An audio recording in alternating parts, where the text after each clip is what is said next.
Good morning बच्चों। कक्षा 7 के लिए आपका ये संस्कृत का 13वां पाठ है। त्रयोदश पाठ है अमृतम संस्कृतम। यानी संस्कृत भाषा जो है वो अमृत है। तो ऐसा ये इस पाठ में बताया गया है। तो इस पाठ में जो संस्कृत भाषा के महत्व है उनका वर्णन है। और ये जो भाषा है हमारी संस्कृत की भाषा वो प्राचीनतम है। और अधिकतर जो भाषा जो हम लोग बोलते हैं, जो जानते हैं, तो उनकी ये क्या है, जननी है। ठीक है, ये भाषा हमारी संस्कृत साहित्य का जो ज्ञान है ना, वो साहित्य का भी ज्ञान देता है और आचरण और आपको जो व्यवहार है उसको परिवर्तन करने के लिए बहुत अच्छे श्लोक हैं। तो ज्ञान प्राप्त करने के लिए संस्कृत आपको अवश्य पढ़नी चाहिए। तो पाठ में क्या है, इकारांत स्त्रीलिंग शब्दों का ज्ञान प्राप्त होगा। तो इस तरह से ये हमारा पाठ है। चलिए इस पाठ की शुरुआत करते हैं। मैं आपको पहले संस्कृत में उच्चारण करूँगी, फिर उसके शब्दार्थ सलाह आपको साथ साथ बता दूँगी। तो ध्यान से इस वीडियोस को देखिए, पढ़िए और उच्चारण आप भी कीजिए और जानिए संस्कृत भाषा के महत्व को। ठीक है, चलिए। विश्वस्य उपलब्धासु भाषासु प्राचीन भाषासु संस्कृत भाषा प्राचीनतम भाषास्ति। भोषयम् अनेकाशां भाषाणां जननी मता। प्राचीनयो ज्ञानविज्ञानयो निधि अस्यां सुरक्षिता। संस्कृतस्य महत्वविषये केनापि कथितं। भारतस्य प्रतिष्ठे द्वे संस्कृति था। तो इसमें ये बता रहे हैं, उपलब्धाशु मतलब होता है उपलब्ध भाषा जो है हम लोगों की। प्राचीनतम मतलब सबसे पुरानी है ना। माता मतलब मानी गई, मता मतलब मानी गई, जननी मतलब माता, और प्रतिष्ठित मतलब दो प्रतिष्ठाएं जो होते हैं, सम्मान पर होते हैं ना। निधि मतलब होता है खजाना। इस तरह से शब्दार्थ हो गया इसका। इसमें ये बताया गया है इस पंक्तियों में कि संसार के जो सभी जो उपलब्ध भाषाएं हैं उसमें संस्कृत भाषा जो है सबसे अधिक प्राचीन यानी कि पुरानी है। अब ये भाषा अनेक भाषा की माता मानी जाती है।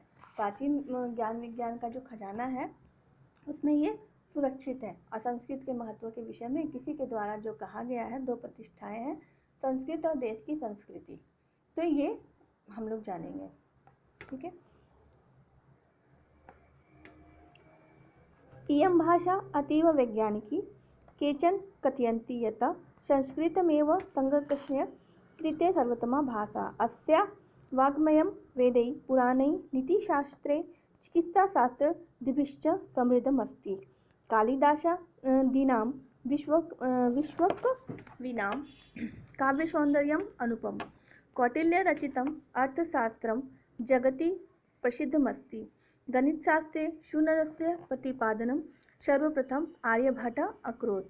चिकित्साशास्त्रे चरकसूत्रतयो योगदानं विश्वप्रसिद्धं। संस्कृतज्ञाने अन्यानि शास्त्राणि विद्यन्ते, तेषु वास्तुशास्त्रं, रसायनशास्त्रं, खगोलविज्ञानं, ज्योतिषशास्त्रं, विमानशास्त्रम् इति दीनि उल्लेख्यानि। तो इसमें यह बताया गया है, केचन मतलब होता है कुछ लोग, है ना। तो विश्व प्रसिद्ध मतलब संसार में जो विख्यात होते हैं। खगोल शास्त्र जो अंतरिक्ष के बारे में बताते हैं, और वास्तुशास्त्र जो वास्तु के बारे में बताते हैं। रसायन शास्त्र जो केमिस्ट्री लैब जो होता है उसके बारे में, केमिस्ट्री के बारे में। ज्योतिष शास्त्र मतलब एस्ट्रोलॉजी के बारे में।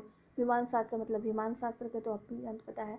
उल्लेखनीय लिखने वाली जो बातें होती हैं वो इसमें। गणित शास्त्र मतलब गणित के विषय में। जगती मतलब संसार।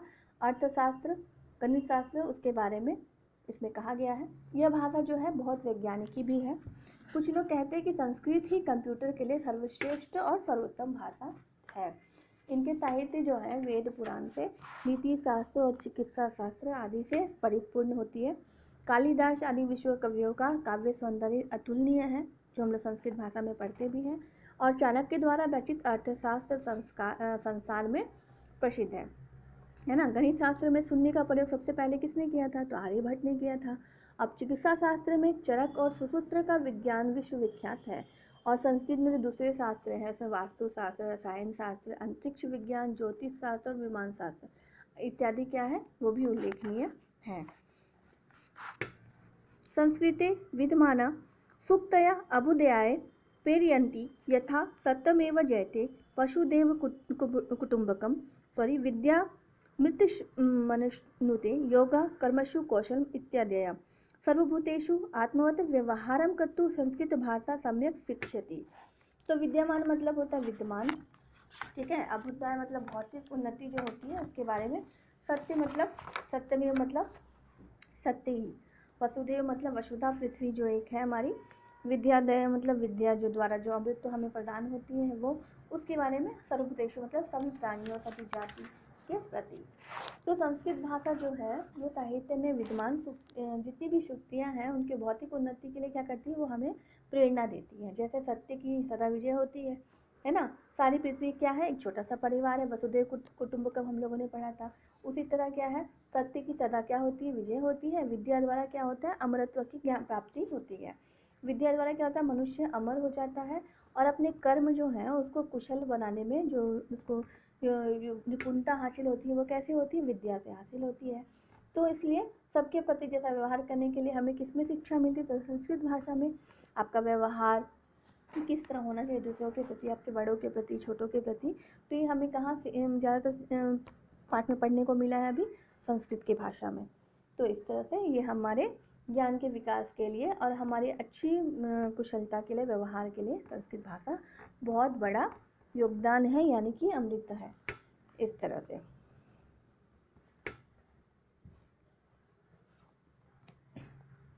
इसके बाद है केचन कथयन्ति यत् संस्कृतभाषायां केवलं धार्मिकं साहित्यं वर्तते। एषा धारणा समीचीना नास्ति। संस्कृतग्रन्थेषु मानवजीवनाय विविधा विषया समाविष्टाः सन्ति।